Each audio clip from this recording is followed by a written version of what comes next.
The Against All Odds podcast, sponsored by Oak Forest Recovery. Welcome to the Against All Odds podcast. I'm RJ here with co-host Rachel, and today we have Paul Hutchinson, who's got more achievements that if I were to read the achievements, it would probably take the next 10 minutes, but really more popularly known recently for Sound of Freedom. And that movie that came out, when was that? 2 years ago. 2 years ago, 2023. Thanks for coming out. Yeah. Well, thank you. Really appreciate it. So I think I was kind of telling you, normally what we do on this podcast is we want to get your story. You know, I know there's highlights, but I want to know kind of, where did it start? Where were you born and raised, and how did you get to here? I appreciate that. I will touch on all the achievement things just because I need to put it into place though. I have some people who are like, oh yeah, Paul, he's been knighted 3 times and doctorate degrees from all these universities and the Ellis Island Medal of Honor and Medal of Freedom, all this crap. I have on my business card, I have Paul Hutchinson, DMA. And people are like, what does that mean? Doctor of, I said, no, it doesn't mean anything. DMA doesn't mean anything. I love that. All of the other stuff, if it gets you in a room where you can speak and have some credibility, but the truth is what's really important is how you show up in your interpersonal relationships, how you show up in your family. And, if you show up in a place that's filled with a whole bunch of degrees that people need to, call you doctor, whatever, then you're out of alignment. And so yeah, DMA, you can call me that. Yeah, but I was reading through your achievements. It's incredible, man. That's something to be proud of too, Quite a life. My biggest achievement, I'm going to start with it just for fun. So I was going to write a book on my relationship with women over my lifetime. It was going to be called How the Hell Do I Get Off the Short Bus? Because, I was like, how do I fix this part of my life? But I finally figured that one out. I married Ada Vanessa. She's a beautiful actress from Colombia. We met in Haiti. And, I tell people meeting a beautiful Colombian actress is kind of cool, but when she's donating her time in an orphanage in Haiti, that's amazing.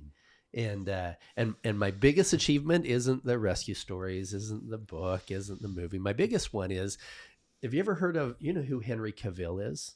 He's the actor who plays Superman. The big pecs. That's Henry. So Henry was at Vanessa's work like almost every day for like 3 or 4 months. And then she met me.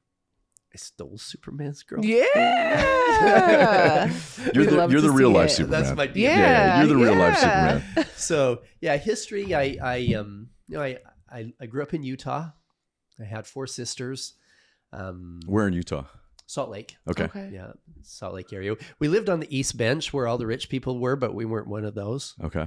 Right? Yeah, we were on the wrong side of the tracks for that. Yeah. But, I had a bunch of friends who thought they were something really important because of their dads. And we didn't have furniture in our living room. But it was good. It was a good, safe environment. I had no idea the darkness that was going on in the world because I lived in somewhat of a bubble. Yeah. And Salt Lake is just such an increbly great place. Oh, it's a great place to raise kids. It's a great culture there. I learned how to ski when I was young.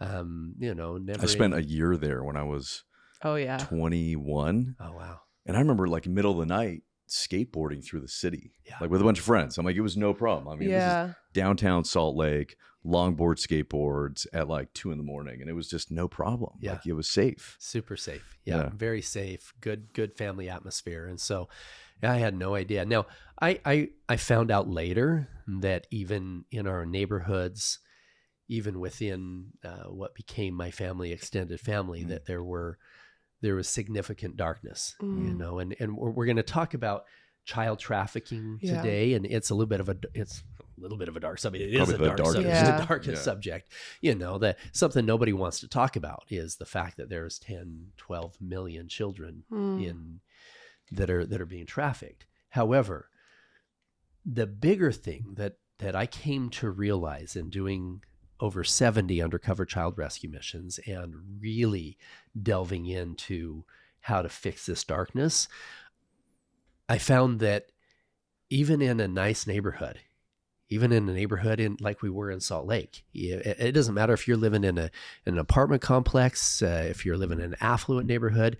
If you walk out your front door and you look left and you look right, there's a very high chance that one of those homes is a dangerous place for children.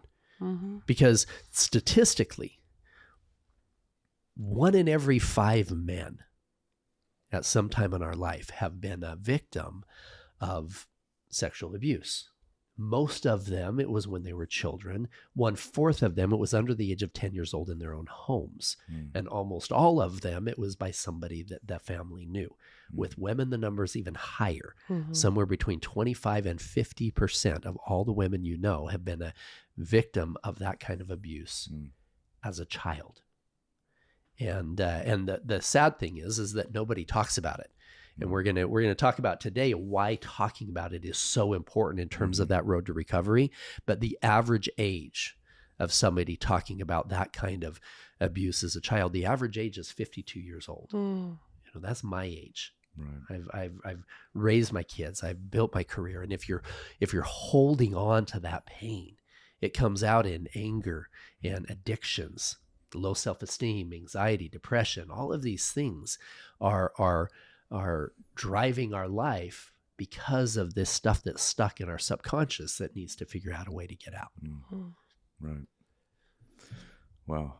Okay. So there's you in Salt Lake, young you. What happens as you're growing up? How do you find this path? Well, was this a part of your life? Is this something that you went through, or? I always felt, my whole life, I felt like I was going to be in a war. Right? I didn't know what it would be like. I have a huge respect for the men and women in uniform, whether military or police. In fact, one of our foundations that we play a big part in is the Federal Enforcement Homeland Security Foundation that pays for funerals of fallen federal officers, et cetera. But I knowing that I would be in a war, I chose to spend a lot of time in learning skills that would be important in that kind of a situation. And so, whether it was hand-to-hand combat, whether it was edged weapons handling, situational awareness, gun handling, et cetera, I got really, really good at a lot of those things. And then I continued forward. I was going to be a doctor.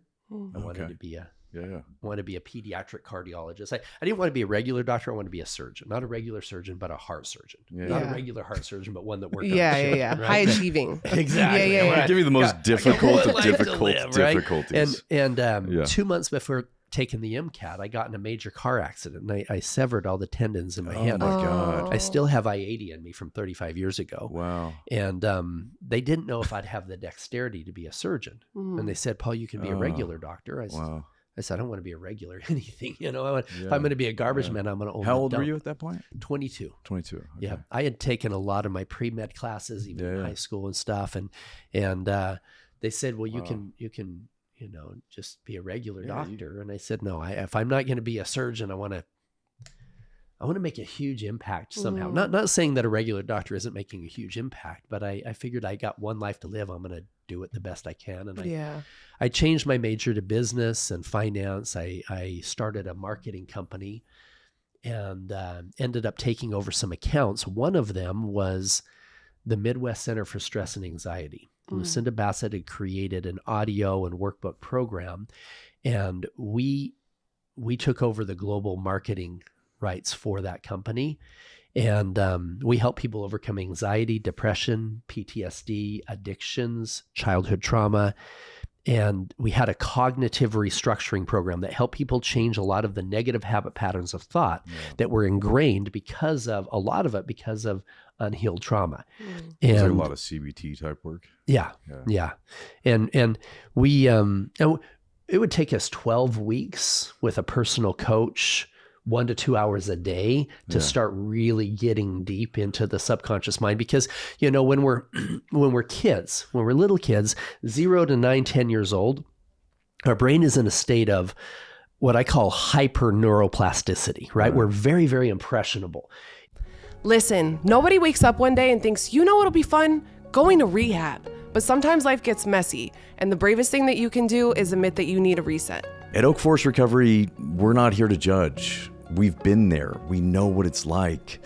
We've been scared. We've been alone, using comedy and jokes to cover it all up. The good news is you don't have to do it alone. We have the tools, we've got the community, and we even have good coffee. If you or someone you love is struggling, come see us. Healing doesn't have to be boring. It can even be fun, and we're here to help.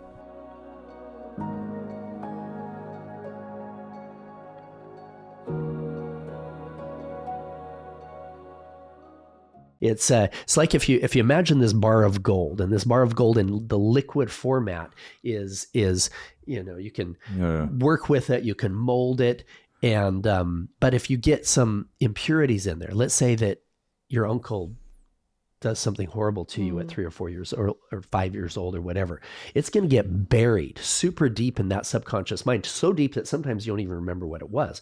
Or even as something simple, like your dad says, oh yeah, you look fat in that dress or whatever, you're going to carry that with you. And 95% of our life is run by that subconscious mind. Even later in life, if we want to create a new change in our subconscious, it takes 21 days to create a new habit. And when you're driving your car, when you're hitting your brake, hitting your gas, it's because you were effective at being consistent at hitting the brake and the gas and everything else. Your subconscious mind drives. Well, so many things are super deep in that subconscious, and it doesn't take 21 days. It takes years to be able to try to dig down and pull out some of that stuff, because it's that brick of gold is now hardened. It's not in that flow state anymore like when you were a little kid. And those neural pathways take a long time to fix. And especially if we have addictions, then you've got a direct neural pathway to this dopamine hit of your pornography, whatever it is. And it's super difficult to change those. And a lot of that is rooted in that subconscious mind. And a lot of that is rooted in our childhood trauma. And when we can get into this later, when we start talking about child trafficking and child abuse and that whole road. But so I built that company. I sold it when I was 29 years old, did pretty well on the sale, invested in real estate, realized if I didn't hire a guy smarter than me, I was going to lose all my money in real estate. So I put together a team, and the founder of Bridge Investment Group, built it to an empire. Wow. And then in 2017, retired completely to focus full-time on philanthropy. Wow. And that's where we can get into the story of the Sound of Freedom and the book and the undercover missions and all of that. So where did it first start? Like this want to get into that realm of stuff of child trafficking? Yeah. Where did that first start? Really the start happened in high school, when I started recognizing that people were dealing with that kind of trauma as children, and then in my 20s, and recognizing how many of the people that were calling in off of our infomercial were dealing with anxiety, depression, PTSD, addictions that came from unhealed trauma. So I knew of the darkness there. But then moving forward, I had made a decision in my early 20s to donate a lot of money to child-related charities. And I'll touch on this for 2 seconds. The average person donates about 2% of their annual income to charity, to making a difference. I had a mentor in my early 20s. He said, Paul, there's something in the book of Malachi, the end of the Old Testament. He says, this isn't a religious thing. He says, this is a principle of how you deal with the universe and with God and everything else. He said, it says, prove me now herewith if I will not open you the windows of heaven, that you won't even have room enough to receive. And he's talking about giving away 10, 20% of your money to charity, to making a difference. And so I made that decision in my early 20s, and not just giving it to a church. I'm talking finding a charitable pursuit that you can say, okay, I want to make a powerful, positive impact in the lives of others. And at the time, I'm like, okay, my mentor's telling me I should donate 20% of my money. That's a lot. And I was only earning like $2,000 a month. But making that one decision, I believe, made all the difference in the success of my companies. You can call it karma. You can call it universal law of exchange. You can call it God, call it whatever you want to. There's a higher power very interested in us doing good. And how does somebody become a partner, let alone a founder of a multi-billion-dollar investment firm? You're not a University of Utah dropout which is what I am, right? The statistical probability of me being where I am is 0. The only way I can understand it is that I made that decision in my early 20s to start donating to make a significant impact. And so I chose children. I chose to, the Primary Children's Hospital and One Life at a Time and Ronald McDonald House. And I was on the Make-A-Wish board of directors for 7 years in our area. When I was the incoming chairman in our area for Make-A-Wish when I got a phone call. This phone call was from our Attorney General. And he said, Paul, I know you've donated a lot to child-related charities. He said, I need to talk to you about something that's pretty dark. That's why the book is dark on the outside. It's from the darkness into the light. He said, this darkness is the fastest growing criminal enterprise in the world, and good people don't know that it's happening. He started talking about human trafficking and then child trafficking. And I thought, I don't know, it doesn't even compute. Why would somebody buy a child or sell a child? And they start talking about, sex trafficking and how prolific that is. And he introduced me to some operators who were former government agents who were in Colombia at the time. And this is after 2017? Mm-hmm. Okay. No, this is before. This was 2014. So I was still working at my company. Your investment company still going. I had this. And you're making donations. I was. You've gotten some attention from some people. The AG comes to you and is like, look. Yeah. Can you help with this? These guys needed like $50,000 to help pull these kids out of hell. They thought there's like 20 kids in Cartagena. So I helped to make that happen. A few weeks later, this agent called me and he said, Paul, we're here in Cartagena. There's not just 20 kids here. There's more than 50. There's more than 100 kids in the surrounding cities. And he had this plan that they could rescue all of them, like all 100 kids. He says, if we just do one sting, the other ones are going to go into hiding. He says, we've got, because they'll hear that. We've got to do a simultaneous let's wipe them all. Boom. Yeah. He said, but I need your help. And I said, well, how much do you need? He said, I need you. What was your reaction to that?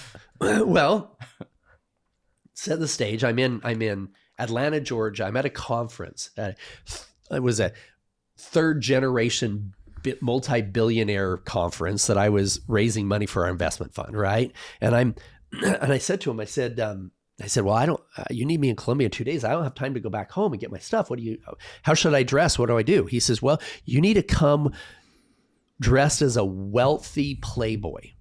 Now, I looked down, I've got a suit on that cost more than my first car. Yeah. It was dark conservative blue on the outside. It was bright pink on the inside, And I had cufflinks that were like $2,000 cufflinks, $50,000 watch. I'm like, I think I have their outfit, You're like, I'm good to go. He said, I said, well, how come, why a wealthy investor to be the buyer? Exactly. He said, the head trafficker down here, he says, here's what our plan is.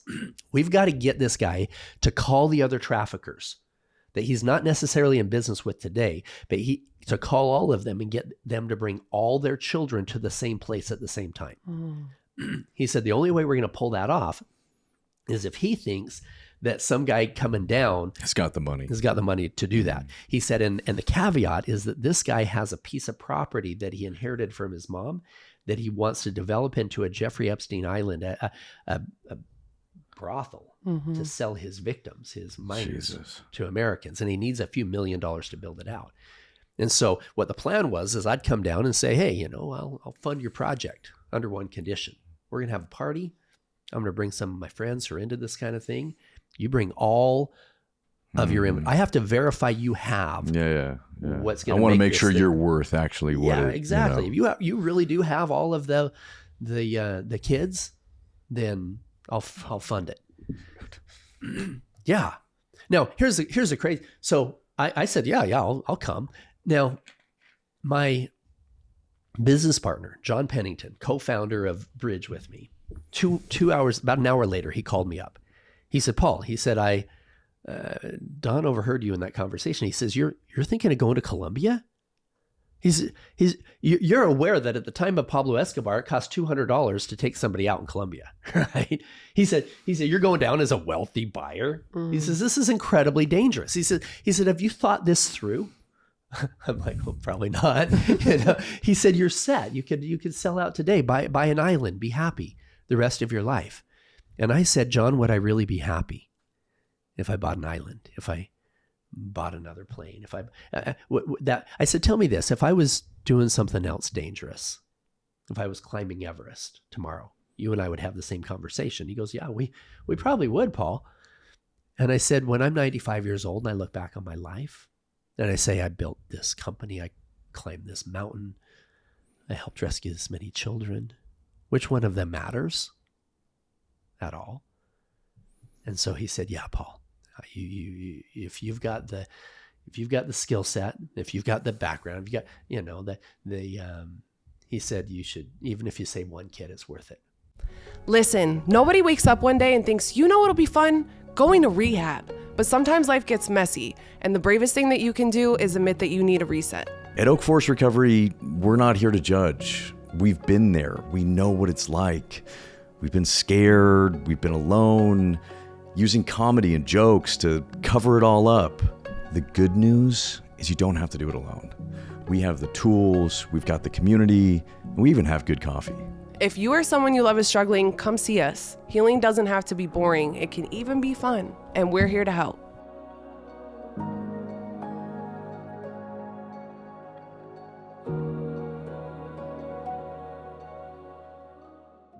So 2 days later, I'm face to face with the devil himself. Mm-hmm. Now, here's the crazy thing. I thought, okay, traffickers. These guys have got earrings in their noses. They got tattoos down their necks. They got dreadlocks. They're big, tough dudes. The first trafficker I met was a businessman, clean shaven, well dressed. Mm. The next I met was a beautiful woman. And this was in Colombia, the first time? Cartagena, Colombia. Yeah. Mm-hmm. Wow. And this were they Colombians? Mm-hmm. Yeah, they were Colombians. And if the listeners have seen Sound of Freedom movie, have you seen the beautiful woman? We highlighted her in the movie. Mm-hmm. The truth is she was more of a minor role in real life. She was working with a modeling agency, but she was beautiful. She was like Miss Cartagena. Yeah. Because she was trafficking kids. Yeah. And I recognized over the next 10 years, in leading or playing a key part in over 70 undercover missions in 15 countries, I recognized that the common thread with these traffickers wasn't earrings in their noses and tattoos. The common thread was arrogance and greed and lust and unhealed childhood trauma. Right.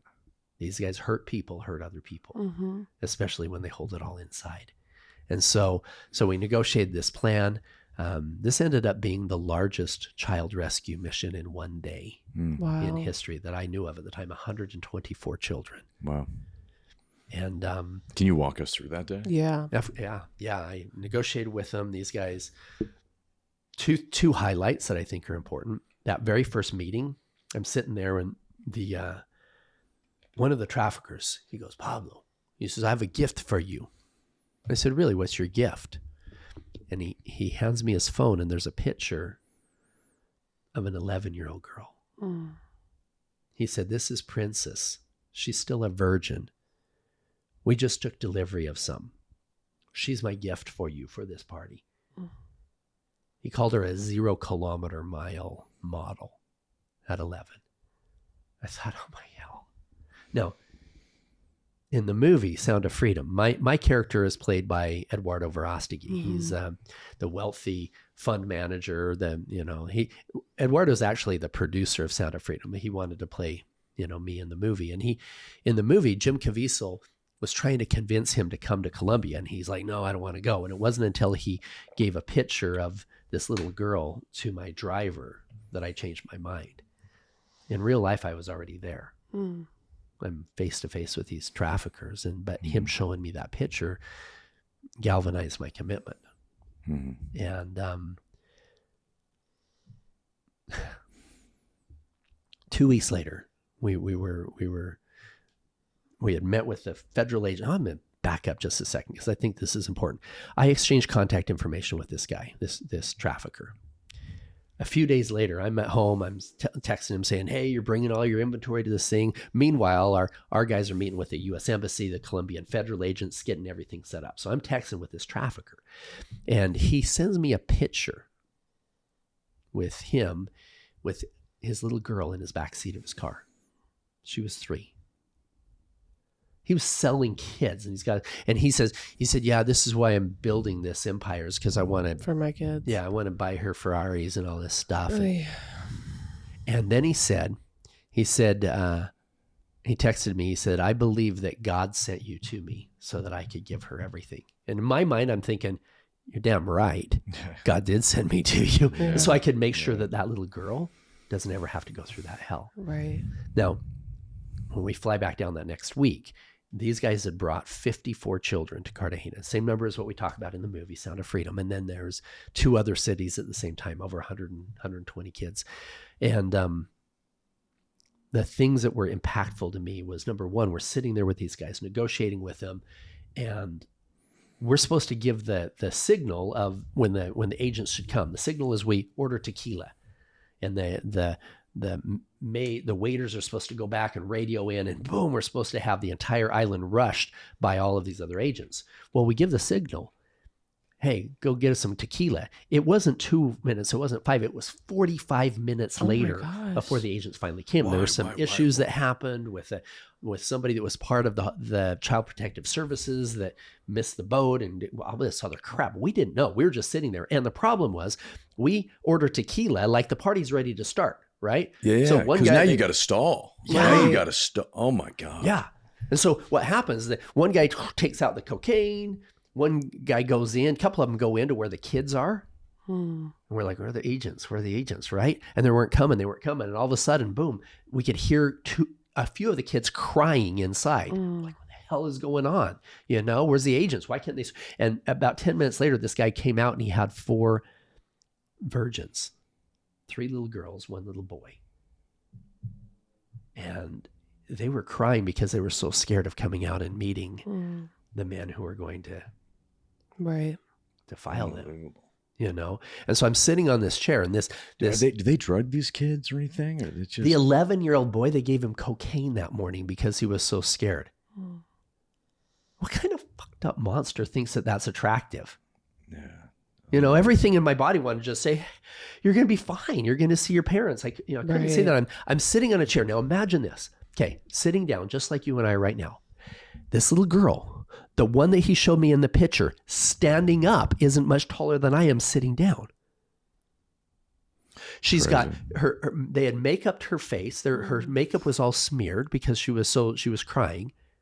She's got red braids. She's got a little kitty cat painted on her t-shirt. She's 11. She's dressed like she's 11, right? And sitting on my chair and her standing up, we were almost eye level. And I'm looking in her eyes, and I could see into her heart. All I could see was fear. She was just, her little hands were shaking. I took her hands. I just said, it's okay. I couldn't blow our cover yet. The agents hadn't come. And I made a commitment to myself, to God, to that child, that I would dedicate my life to eradicating that evil from the face of the earth. I thought, what the hell? Why is this okay anywhere? I was so glad it was us there and not some monster. No, that's what I mean. It's like, what an interesting position to be sitting, playing the monster, right?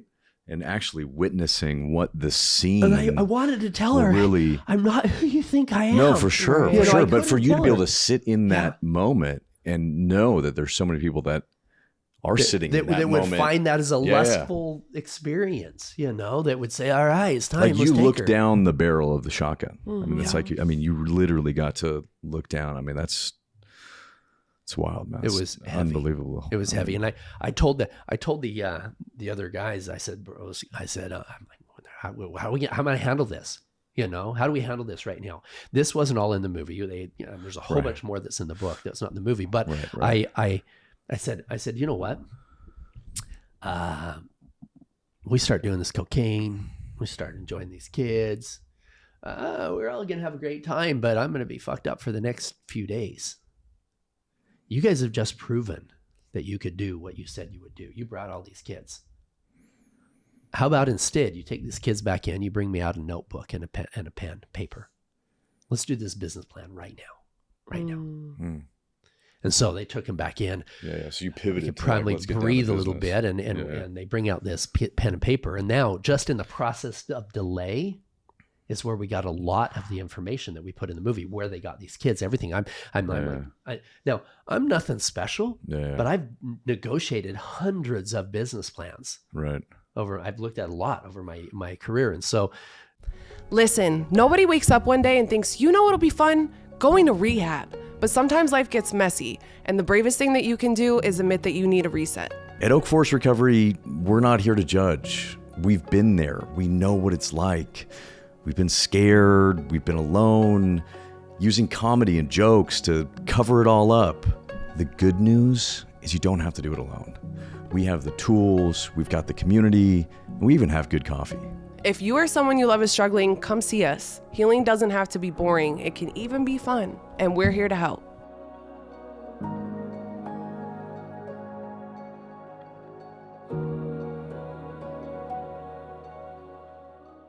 Writing out this business plan with them, where they're getting their product, who their customer is, how much their customer is willing to pay, how many customers they have, what their expansion plans are, where all of this stuff. And this conversation got so dark, too dark for podcasts, as I call it, right? Yeah. It is there. This part in the book, I actually say, okay, this next part, you may want to skip to the next page. Yeah. Because this is a really dark conversation about where they get these kids and what they do to them. It's just horrific, but the most beautiful part about the book, about the movie, about all of this is the light at the end of the tunnel. When the agents come and storm the island, arrest everybody, Child Protective Services people came in with the children, and they started laughing and singing with the kids just to calm them down. Yeah. And that sound of freedom was the most beautiful sound that I ever heard, especially compared to the crying just minutes before. Yeah. I turned the agent that was with me. I said, bro, I've spent my whole life making money, making rich people richer. I want to make a difference. What can I do? And he said, Paul, sadly, there's a big part of the demand of this that comes from guys who dress and talk like you. Right. He said, if you're willing to be the bait, I'll change your whole life. Yeah. And so that was the beginning of what ended up being 70 plus missions over 10 years in 15 countries. And that wasn't even the most dangerous one or the most pivotal one, but it made a lasting impact. Right. And in the movie, we took 8 different rescue missions and put them all together into one storyline. Okay. Yeah. What were you feeling like being like undercover like that and playing this character that's probably one of the type of people that you despise most in the world? What was that like? About 4 years ago for Halloween, I went as an angel in devil's clothing. I put on white clothes with, white lights and angel wings and this black cloak over the top with the devil head. Because the only way that you can survive in that darkness is if you've got a solid foundation. Because it gets really dark. And sadly, a lot of our operators, we were losing operators. I had Green Berets, Navy SEALs. Just because they couldn't take it? They couldn't. I had a Green Beret with 300 missions in Afghanistan and in Middle East. He already had PTSD. One mission with me, seeing a menu with children's faces and prices of the different activities, it just fucked him up. He's like, no, I can't handle this anymore. And this happened over and over again. We were blowing through operators. Wow. And the majority of my operators who did continue with us were, interestingly enough, men who had experienced sexual abuse as a child themselves, who grew up to be protectors. Right. We can that talk drive to save the kids, probably. Exactly. And we can talk about this in a bit, but a lot of the perpetrators were victims themselves as children. But they handled it differently than people like my operators who chose to take that pain and turn it into something where they were going to protect innocence at all cost, put their lives in danger to help others. And so we had a few of them that continued on a bunch of missions. Andy, Jimmy, Jeremy, and Joseph did a whole bunch of undercover missions with me in different countries. And most of them had dealt with some kind of trauma themselves as well. Wow. It's incredible. I mean, really, it's amazing what you've done. Where I feel like I just have so many questions. I think maybe what you were saying, some of it's so dark, but like, how is this going on in all these other countries? Like, how does this, is it corruption at the highest level? Right? And well, and yes, Rachel, that's so important. This is not happening just in Colombia and Mexico and Thailand. Yeah. It's right here in the U.S. It's everywhere. It's everywhere. The United States is the #1 producer and consumer of child pornography in the world. Wow. And sadly, there are agencies, domestic and foreign, who have in their playbook blackmail tactics. If you want to control a senator, if you want to control a congressman, if you want to control a federal judge, you want to control them forever, you get them on film on a plane or on an island with some wealthy people, whatever. You get them on film with a 12-year-old, you control that narrative forever. You control their votes forever. That kind of blackmail is incredibly common, not only in politics. It's common in Hollywood. This is why Hollywood didn't want Sound of Freedom to come out. Right. Is it's pervasive.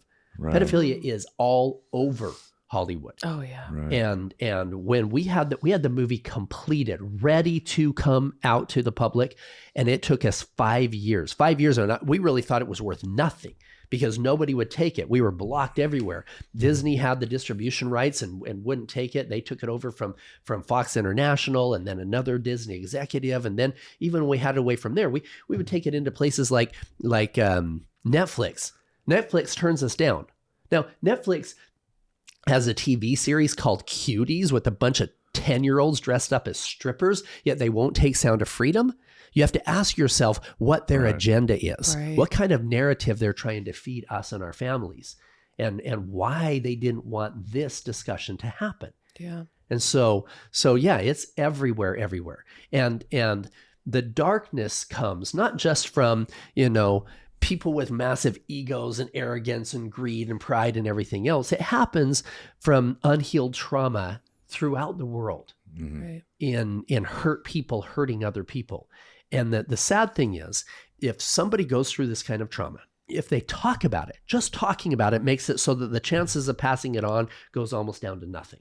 Well, that's how most of my operators were. But the guys who hold it in, they're like, oh, you know what? That thing that happened to me when I was 8 by my uncle, it'll make me less of a man if I talk about that. No, it won't. You were 8. There's a horrible thing that happened in a horrible situation that by somebody who was carrying a lot of pain. And just talking about it gets it out there and relieves most of the pressure. However, holding it in, it's going to come out. It's going to come out in anxiety and depression and PTSD and addictions. Mm-hmm. And anger issues. And in some cases, the people who hold it in that never talk about it, about 1 in every 3 of them become contact offenders. Mm-hmm. And as a contact offender, it's usually not just 1. It's somewhere between 10 to 70 plus victims over their lifetime. Wow. So the best thing that we can do is have people say, you know what, I'm going to talk about this, get it out there so that I can identify tools to heal so that it's not coming out in these unhealthy behaviors. Right. What happens to these kids, the ones that stay in it? Do they ever get out? What happens to them? Sadly, suicide is there's a lot of suicide. There's organ harvesting that ends up happening, and I talk about this in the book as well, that once they've aged out, so to speak. And sadly, a lot of them move into a place where they're hurt people hurting others. Right. We were in Tijuana, and they become a part of the they became part of it. From being trafficked to then being in the trafficking industry. A 22-year-old prostitute who was working for a pimp. This pimp was an escaped convict from the U.S. And she had been working for him since she was 10. She was now 22, right? So 12 years working for this And she was working for him. You know, she was his slave, Right. a 10-year-old, Right. trafficked. And now she was working for him and finding new clients, etc. And so, yes, that's. Listen, nobody wakes up one day and thinks, you know what'll be fun? Going to rehab. But sometimes life gets messy, and the bravest thing that you can do is admit that you need a reset. At Oak Forest Recovery, we're not here to judge. We've been there. We know what it's like. We've been scared. We've been alone, using comedy and jokes to cover it all up. The good news is you don't have to do it alone. We have the tools, we've got the community, and we even have good coffee. If you or someone you love is struggling, come see us. Healing doesn't have to be boring. It can even be fun, and we're here to help.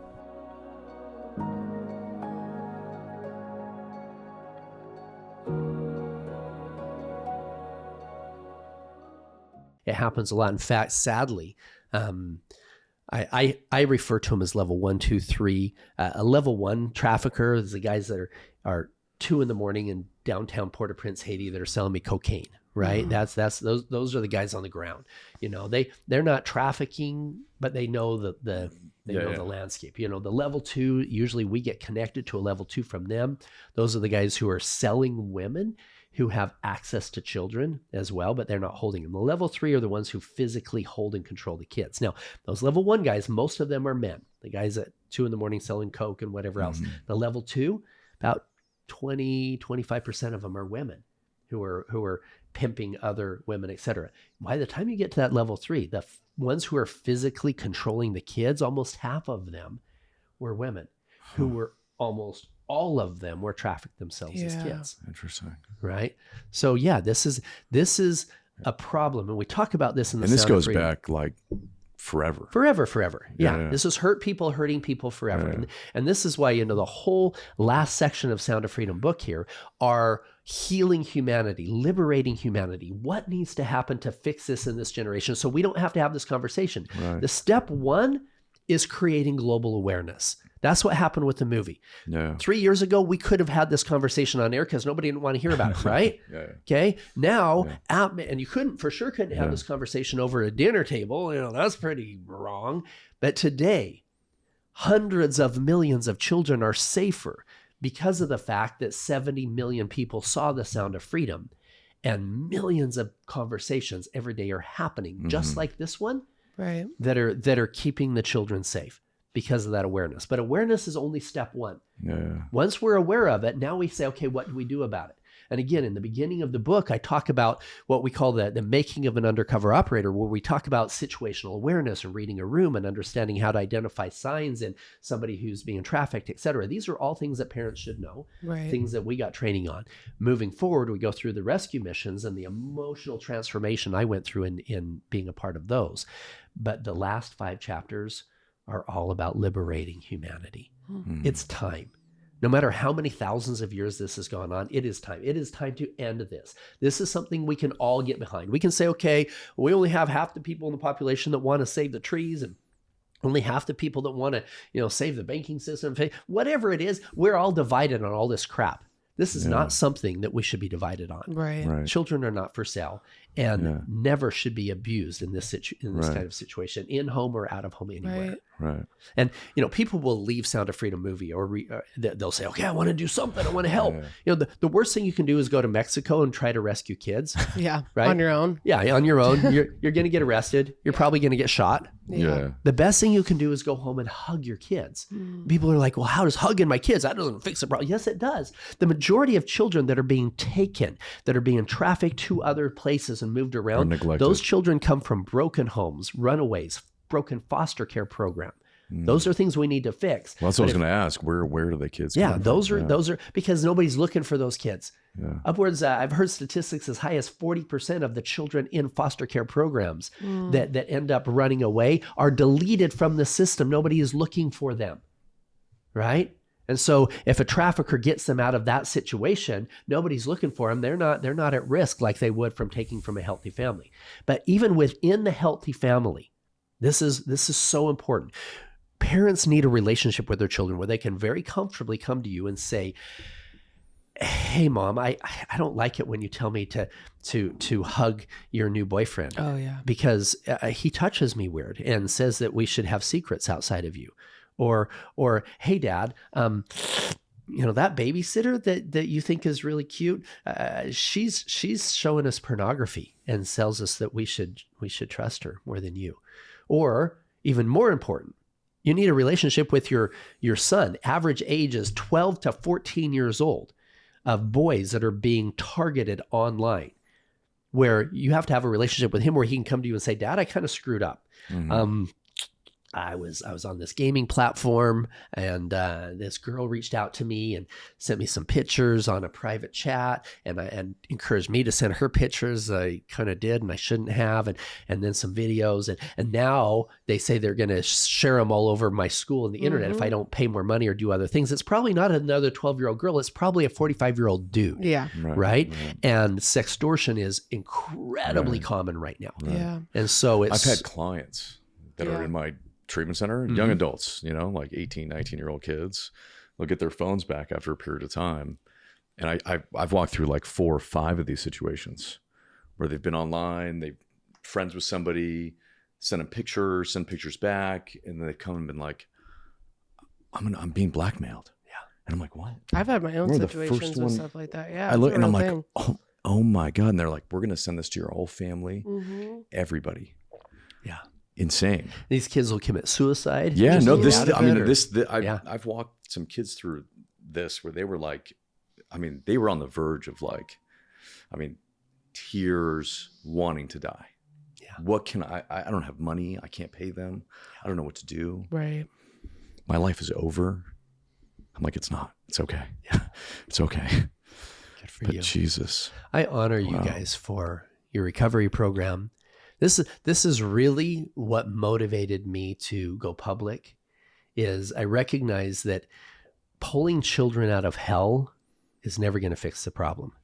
We've got to pull the hell out of humanity. We've got to help the adults heal from everything, from their alcohol and drug addictions, their pornography addictions. They need to heal from their childhood trauma. If we can heal humanity, we save millions, billions of children. Not just 20 at a time. I recognize that every time we went undercover, we'd pull 20 kids out of hell. But if not enough was being done to fix the demand, then another 20 children would be sucked back into the deepest recesses of hell to fill this demand. And so, and don't get me wrong on this next part. I'm not a sympathizer of anybody who's hurt a child. I've literally put my life in danger hundreds of times to ensure that innocence is preserved. However, I've recognized that if I ever judge another human being, whether it's for cutting me off on a freeway, whether it's for stealing millions of dollars from me, whether it's for selling me a child, if I ever judge them, there's a 100% chance that I don't have all the facts. I don't know. I don't know if that guy cutting me off on the freeway, I don't know if his wife is in the hospital. Right. He might just be an asshole. Yeah. But even then I can't judge because I don't, how did he become an asshole? Why is he an asshole? Yeah. Right. Why? Where did that come from? What kind of childhood did he have? The guy that's selling me a child.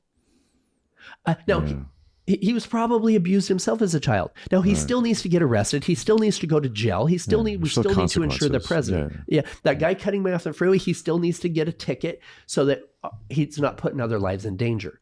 But we can do so from a place of compassion. We can do so from a place of empathy where we can say, okay, what is going on that got that person to that point? If we approach it from that standpoint, that's the only way that we fix the problem. Sure. If we're fighting fire with fire all the time, then fire already started and fire already burnt something. We have to prevent it beforehand. The only way to prevent it is to look at it from that stage of empathy and say, okay, if I had a time machine and I could go back in time, would I just pull the kids out before they were abused? Or more importantly, would I sit down with that perpetrator or that trafficker and say, what is going on in your life? If I could go back before he ever crossed that line, before he ever hurt a child, and say, what is going on in your life that makes it you think that in any way it's okay for you to go down that road? Right. At that point, we would find the real solution to the problem. And we don't have a time machine, but what we do have is hundreds of millions of people who are holding on to things that don't serve them anymore. Right. Holding on to addictions, holding on to childhood trauma, holding on to pain, that if we can help them release that pain, then we save a child. Yeah. Listen, nobody wakes up one day and thinks, you know what'll be fun? Going to rehab. But sometimes life gets messy, and the bravest thing that you can do is admit that you need a reset. At Oak Forest Recovery, we're not here to judge. We've been there. We know what it's like. We've been scared. We've been alone, using comedy and jokes to cover it all up. The good news is you don't have to do it alone. We have the tools, we've got the community, and we even have good coffee. If you or someone you love is struggling, come see us. Healing doesn't have to be boring. It can even be fun, and we're here to help.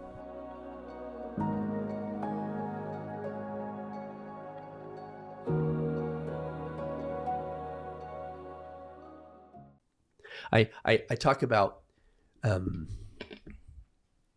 I call it tension transfer in the beginning. Hopefully nobody listening to us right now will ever hurt a child, but we all have to pay attention how we are showing up in the world and how that's affecting the children. So if you imagine you go to work, let's say that you haven't fixed your shit, I haven't fixed my shit, we're dealing with a whole bunch of self-esteem things, anger issues, whatever else, and you go to work and you yell at one of your employees, right? Let's say that employee, he goes home and yells at his wife. His wife yells at the son kicks the dog. Literally, the kicking of that dog was tension transfer that came from you and me, right? Yeah. Now let's pretend like that man at work. Let's pretend like what we didn't know is that he had been abused as a child. And let's say that unlike some of my operators and guys, that have disclosed it and worked through it, let's say that he is hold on to it.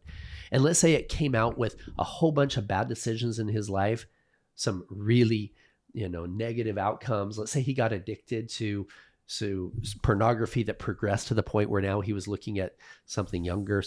Pretty soon he's fantasizing about something he wouldn't have even thought was attractive 5 years ago. Yeah. Let's say that he was also abusing alcohol and his wife just left him. And let's say that this is the weekend that he gets his 12-year-old daughter and her little cousin. Now, me going to work and me not being healed myself and me yelling at him inappropriately, and I push him over the edge. Now that tension transfer, instead of it ending up the kicking of the dog, now that tension transfer hurts a child. Imagine a man sitting on a couch. Then he's got his little boy, and this little boy comes in. He goes, "Daddy, I want to play baseball." He's like, "Oh, I'm reading the newspaper. I'm busy right now." Little boy, a few minutes later, "Daddy, it's a really pretty day outside. Can we please play baseball?" And the man turns the page of the newspaper. He sees this globe, a map of the world, right? It's maps, and he has this idea. He tears out the map really carefully, and he tears it up in little teeny pieces of paper, and he throws it on the floor. He says, "Son, you need to learn your geography. Why don't you get some tape together every single country, every single state, every ocean, everything exactly where it's supposed to be. You do that, I'll go play ball with you." Thinks it's going to take like an hour. About 10 minutes later, the little boy comes back and it's taped together perfectly. And the man says, "What'd you do? How'd you do that?" And the little boy says, "I just turned over the paper, and on the other side there was a picture of a man. I just put the man together and the whole world came together." That's the answer to the riddle. Every one of us need to look in the mirror. Instead of saying, "Okay, how do we fix this? I'm going to go shoot the bad guys." Whatever. We need to look in the mirror and say, "How am I showing up? What do I need to change to fix this?" And that kind of platforms into my favorite part of this journey, which was my transformation and the healing that we have seen for so many in some of the tools that we have. So if you have other questions on the darkness, we can go there, or we can just start going into the light. Yeah, let's go into the light. I'm interested to hear how the healing journey. So 10 years ago, when I first got recruited into the work, I wasn't Paul Hutchinson. I was Paul Hutchinson, right? I had built a multi-billion-dollar company. I literally had a house with 10 bathrooms, 8 private suites, 7 fireplaces. I was living there by myself, right, at one point, you know. I mean, but I was filled with arrogance, greed, and lust, and unhealed trauma. Exactly the same kind of shit that traffickers and everybody else were. Now, I wasn't doing anything illegal. I wasn't doing anything bad. I was helping kids. I wasn't hurting kids, but it was toxic. I was having massive parties at my house every other weekend with half-dressed cheerleaders and NBA players and the whole bit, right? And I got a phone call from 2 of my undercover operators, Andy and Jimmy. They said, "Paul, do you trust us?" And I said, "Yeah, I literally trust you with my life when we're doing these undercover missions." They said, "You need to come to this healing retreat with us." I said, "I don't need to heal. I'm Paul Hutchinson. Everybody wants to be me." They're like, "No, you're on your second marriage, headed for a divorce. Your kids don't talk to you. You think that your happiness is going to come from one more car, one more party, one more girl, one more $1 million." They said, "This will be the most transformational experience of your life." And I said, most transformational experience. I've done transformational stuff. I know Tony Robbins personally. I've literally walked across coals with him right next to me. I've done transformational. You can't say I'm the most transformational thing of your life. And they said, "Well, this doctor has identified some tools that can help people break free of anxiety, depression, PTSD, addictions, childhood trauma in a matter of days, create massive impact." And I said, "Now I'm calling BS on it." Because that's what I did. My early 20s, my company I sold, that's what we help people. You can't do it. There's no way to do it. I understand this work. I understand neuroplasticity. I understand cognitive restructuring. I know all of this stuff, and you can't do it in a few days. It just doesn't work.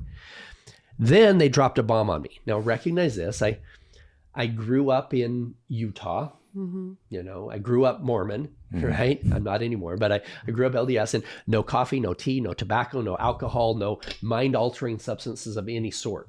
And they said, "Well, she's using different types of plant medicine to help people heal. Different types of psychedelics, like psilocybin and ayahuasca." And I said, "Oh, wait a minute." I said, "Those things are," they're Schedule 1 drugs.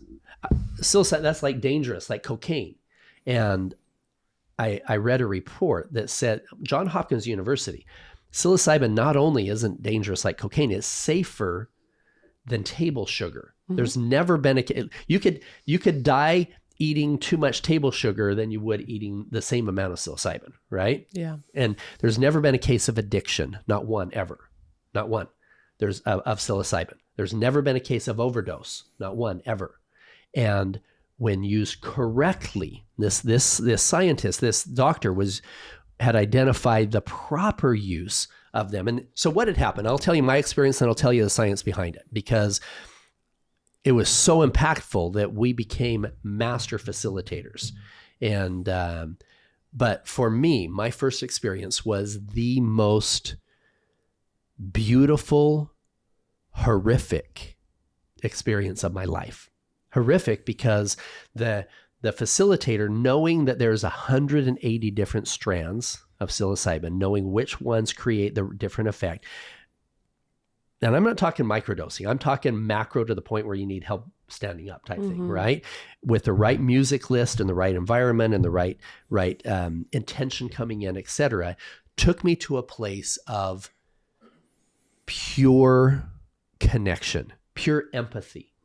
I felt in every cell of my being, I felt the pain that my children felt when I cheated on their mom, as if I was them. It was probably even worse than I was them. It was so heavy. And then I could feel the joy that the children felt that when we rescued them, when they were reunited with their families. And then I felt the pain of the guy who went to my party and broke up his family because he slept with a cheerleader and his wife left him, and and then I even felt the ripple effect of my actions, where a year later that, I could feel the pain of the family because the daughter now got abused by the stepdad because her dad wasn't in the home, or the father or the son got on drugs or whatever. And it was so heavy. It was so damaging to my soul. I was like, I just feel everything. I'm like done. I'm done with this life of living in arrogance and greed. It was so powerful. And so I started studying it and trying to understand why, because this was my background in helping people with anxiety, depression, et cetera. And I came to understand that when we're children, we talked about that neuroplasticity, that bar of gold and that flowing state. And then when it gets harder, it's so difficult to break free of some of those things that have been embedded. The psilocybin creates a temporary state of hyperneuroplasticity, turning that gold bar into a flow state again, meaning a trained facilitator can go in and pull out the impurities without having to have 21 days to break through create a new habit, boom, boom, boom, into that impurity state. And so, listen, nobody wakes up one day and thinks, what'll be fun? Going to rehab. But sometimes life gets messy, and the bravest thing that you can do is admit that you need a reset. At Oak Forest Recovery, we're not here to judge. We've been there. We know what it's like. We've been scared. We've been alone, using comedy and jokes to cover it all up. The good news is you don't have to do it alone. We have the tools, we've got the community, and we even have good coffee. If you or someone you love is struggling, come see us. Healing doesn't have to be boring. It can even be fun, and we're here to help.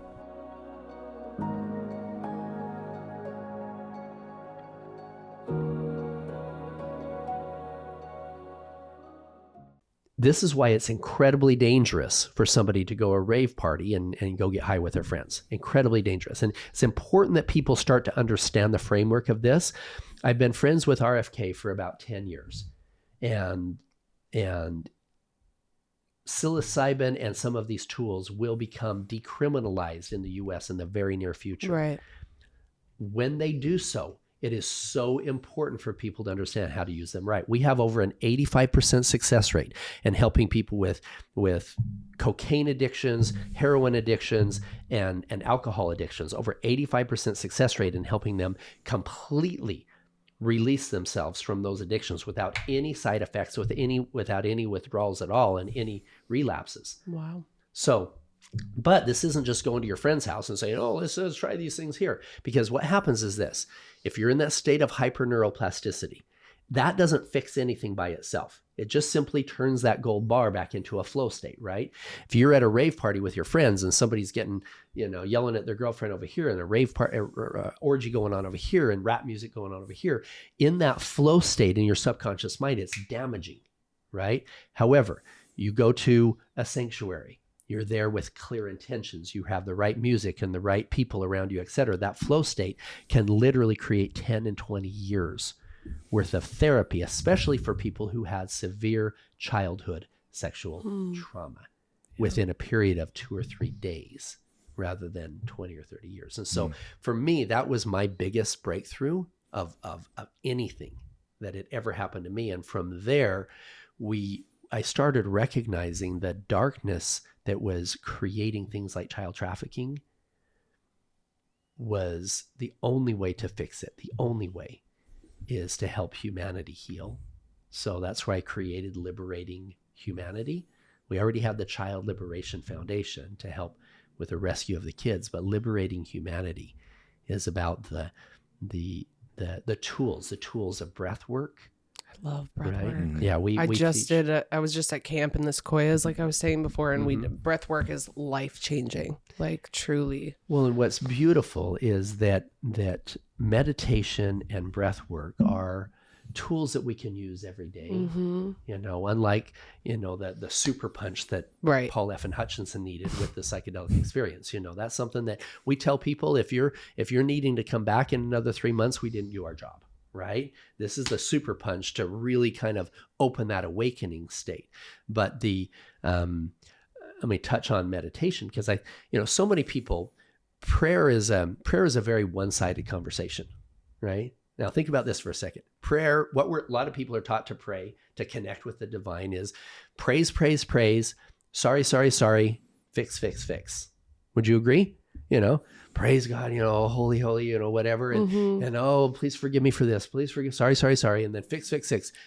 Help this to happen, help this. And then you hang up the phone. And nobody takes the time to listen, right?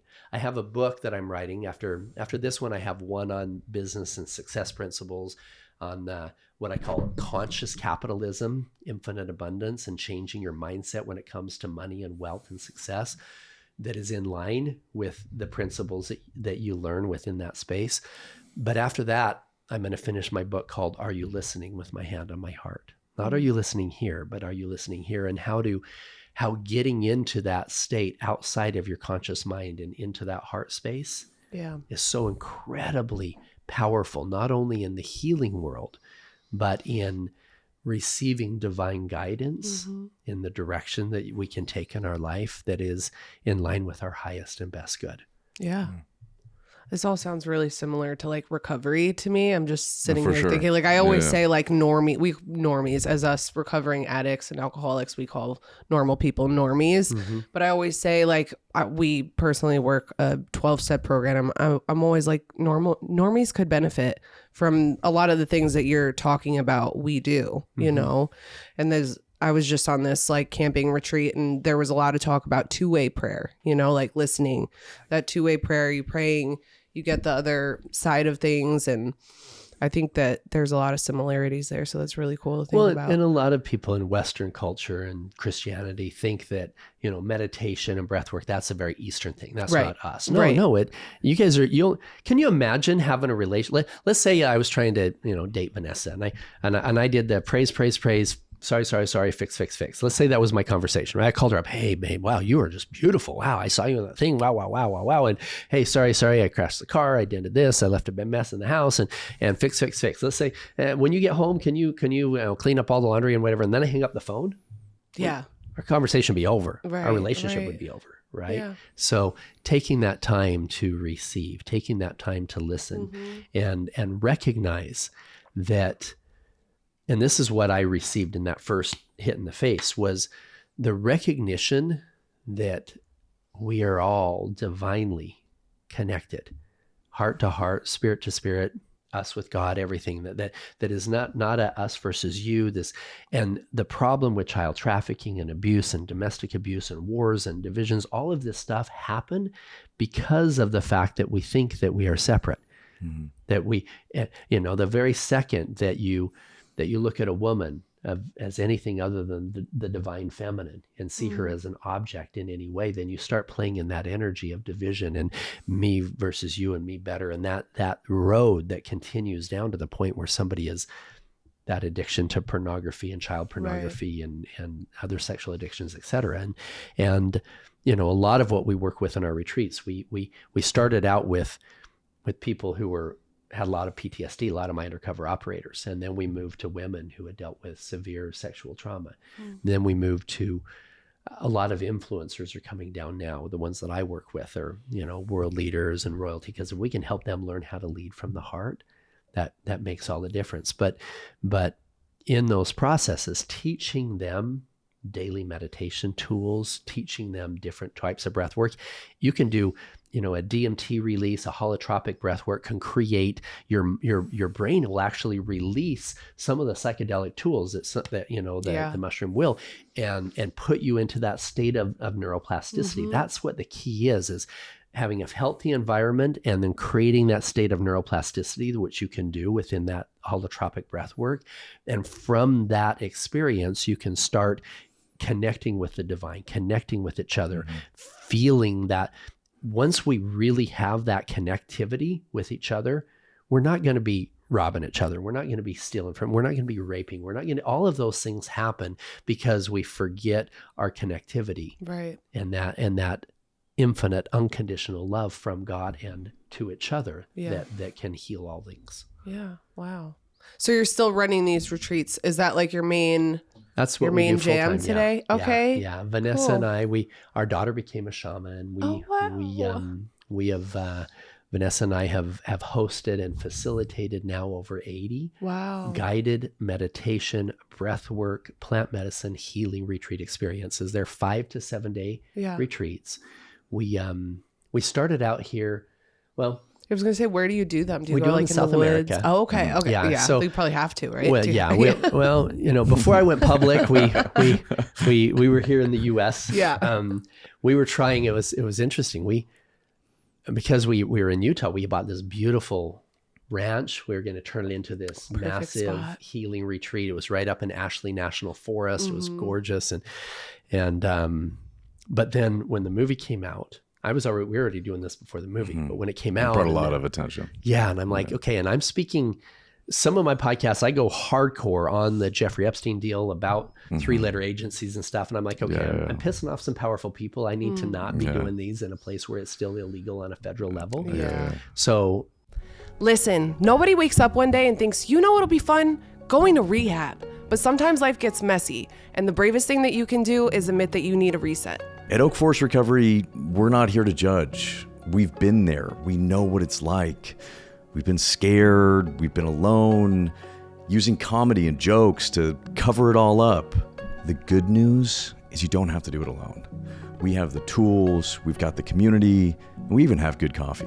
If you or someone you love is struggling, come see us. Healing doesn't have to be boring. It can even be fun, and we're here to help.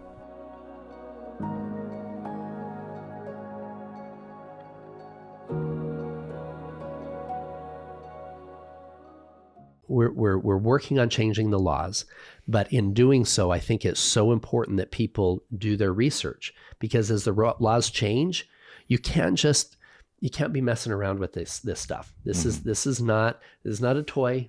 This isn't something where we just go and have love and light and free sex and whatever, right? This is a tool, and when people understand how that neuroplasticity works, that opening of the opportunity to create new neural pathways immediately, then they can understand why it's so important to have the right facilitators who have the right training in the right environment and the right music, etc.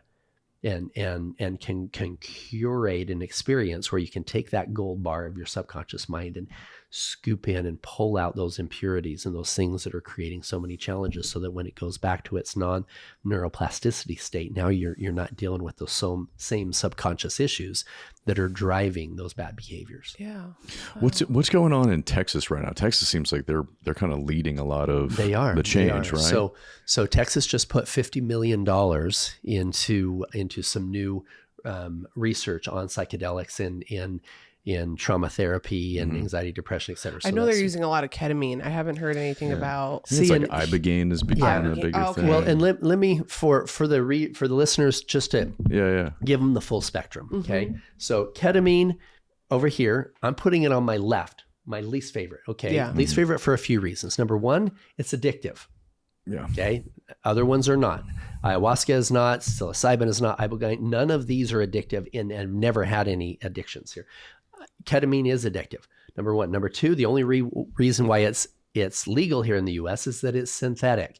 It can be created and controlled by big pharma, right? As soon as you can grow things in your backyard, they can't make billions of dollars off of keeping you sick, right? Well, it's not patented. Exactly. And so those two things, the fact that it's addictive and the fact that it's something that can be controlled by big pharma, I'm not a big fan of. Now, we have done ketamine. I've done it multiple times.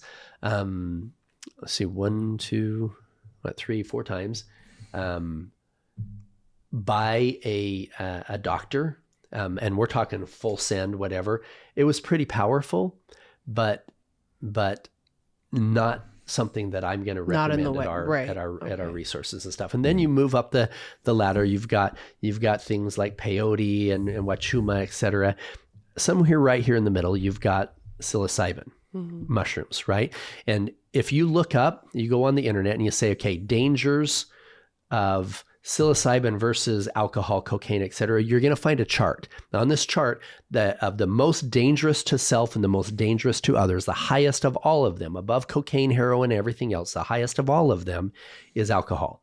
Oh, yeah. Okay. Second is crack cocaine, and then there's heroin, then there's regular cocaine. Then way down the list is THC, and way at the very bottom, at the almost zero harm to self, harm to others, is the psilocybin. But on the scope of different types of psychedelic experiences, it's about in the middle, in the fact that it's not as hard hitting as something like ibogaine or ayahuasca. For a brand new person who's like, okay, I'm dealing with some heavy things. I want to release some of these heavy things. I don't want to go get addicted to stuff and just stay with the ketamine.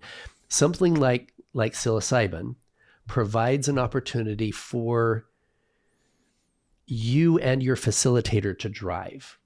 Okay. So you come into it with a really clear intention. Before somebody comes to one of ours, I get on the phone with you and say, okay, let's talk about everything you want to release and everything that you want to embrace, right? I want to release how quickly I just jump to anger once in a while with my kids, or I want to release, I'm still, these addictive things are still pulling at me, or this thing that happened when I was 5, I've really never dealt with it. Or whatever it is, you bring those and you come with clear intentions. Now, because you can still drive, sometimes it's not as effective with the hardcore addictions, like cocaine and heroin addictions, etc. You might need something like ayahuasca. Okay. Now, for a first timer, to sit there for 8 hours with a bucket in front of you throwing up, that is not a good experience, right? So what we encourage people to do is go the psilocybin route first. Let's see if we can get 80, 90, 95% of the stuff done with that you want to create, because it's more of a dance. Now, it can be super strong for a lot of people still, but it's not holding a bucket for 8 hours. Yeah. Moving on from there, you've got things like ayahuasca, incredibly powerful, incredibly beautiful experience, but it's more for people who are really, really hard-headed.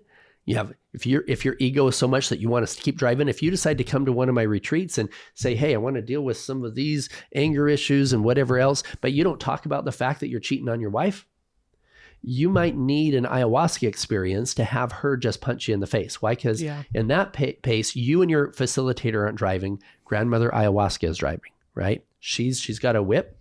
She's got a belt. Good for her. She loves you. She's going to kick your ass and fix your shit. Right.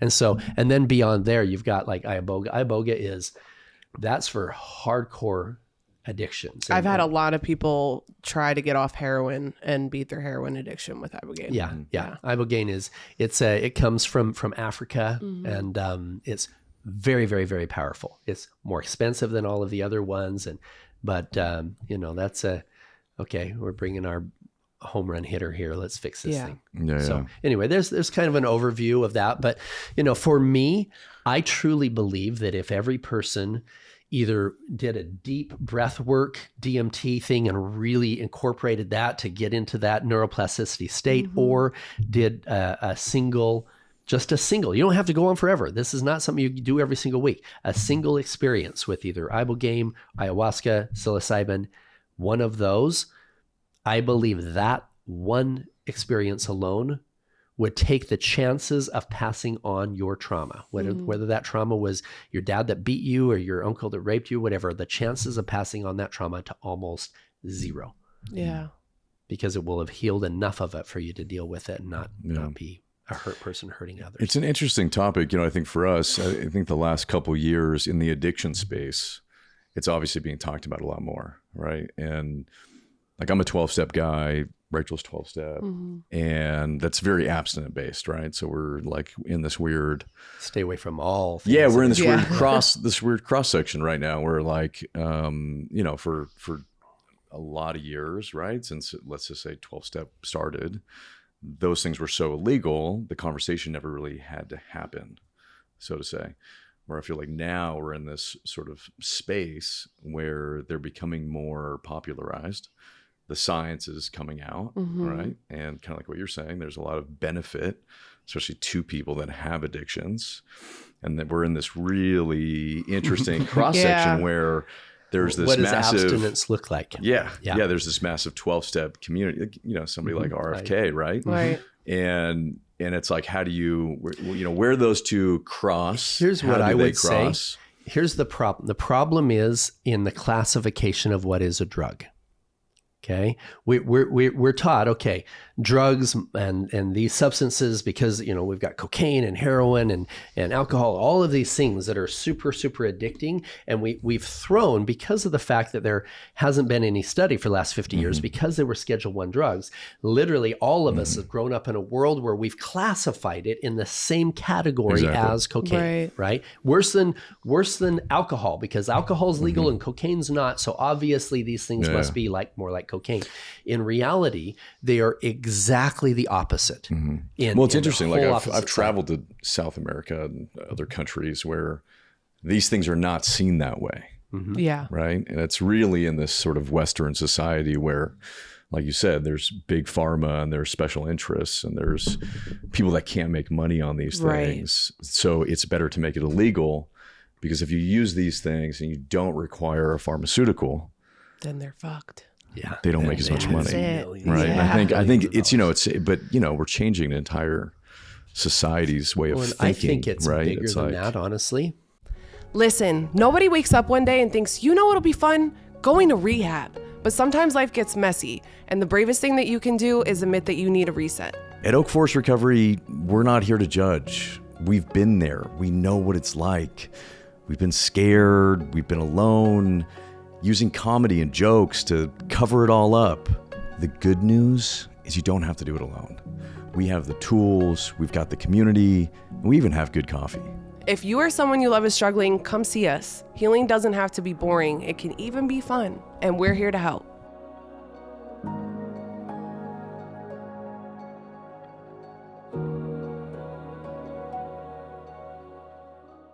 You know, that I loved when I walked in the room and saw the crystals here. Okay, because that told me, okay, I'm dealing with people who are awakened. Okay, that their minds are open to understanding things that have been hidden from our view. Right. I believe that the demonization of psychedelics in the late 60s was more than just big pharma wanting to fully control the trillions of dollars that would be coming to us and keeping us sick. I believe that it was a push against anything that was kind of tied into this world. They wanted us to sleep. Right? They wanted us as a sleep is perfect. Yeah, exactly. For sure. Because if we're awakened, now we're not controllable.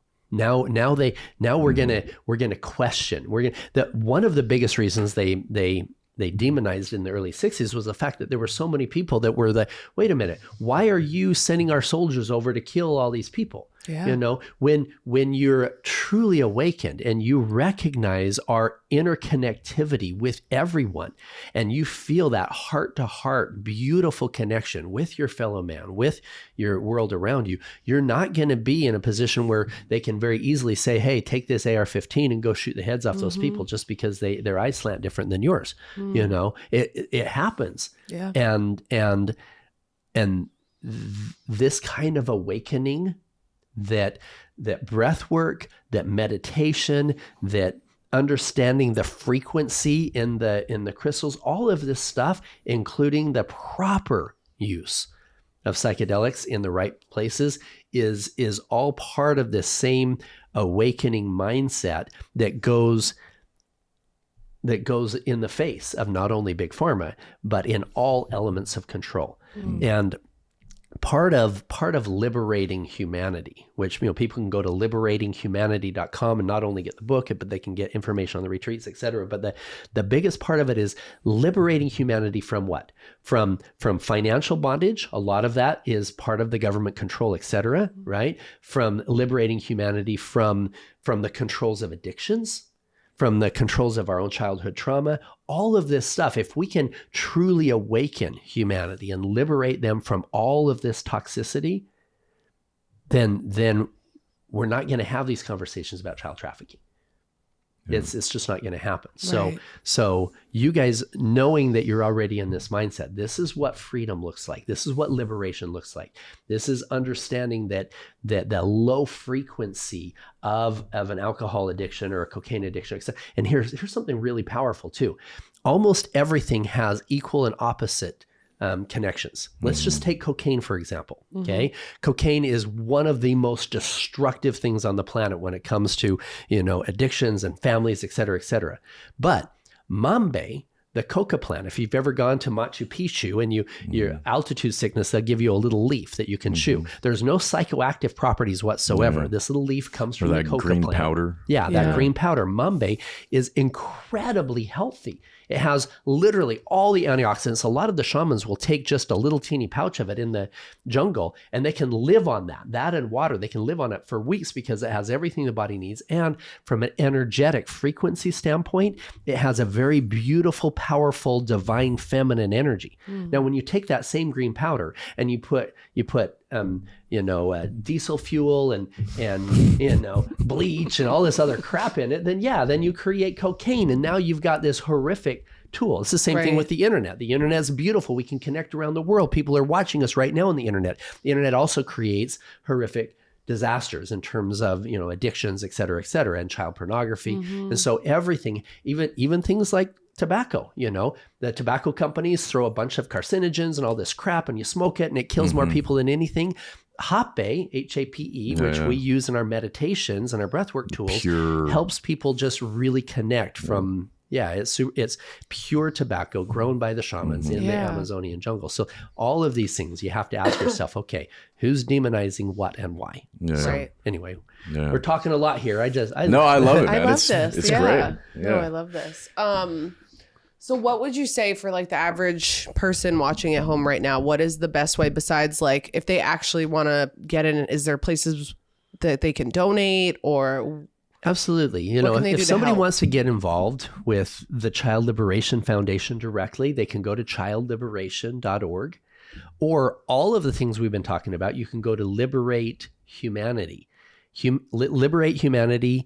Liberating humanity. She's over there like, my wife's like, no, that's the wrong one. liberatinghumanity.com. You can find me all on the internet and everywhere else on Liberating Humanity. And that has a link to the Child Liberation Foundation. It also has links to other tools on breath work, on psilocybin, on the different facilities, all of those things that we're doing right now to help people heal.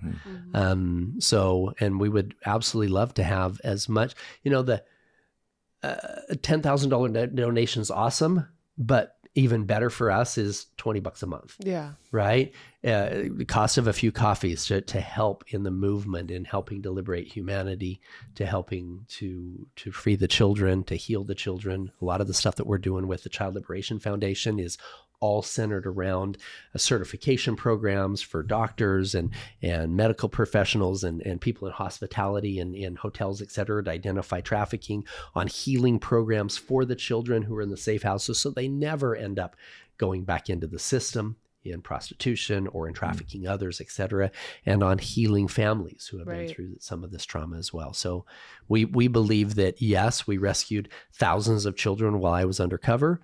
Yes, we've got hundreds of millions of kids that are safer because of the awareness of the movie, but we believe that we will eradicate child trafficking in our lifetime with these tools of helping humanity heal. Wow. That's incredible. I really appreciate what you're doing. Yeah.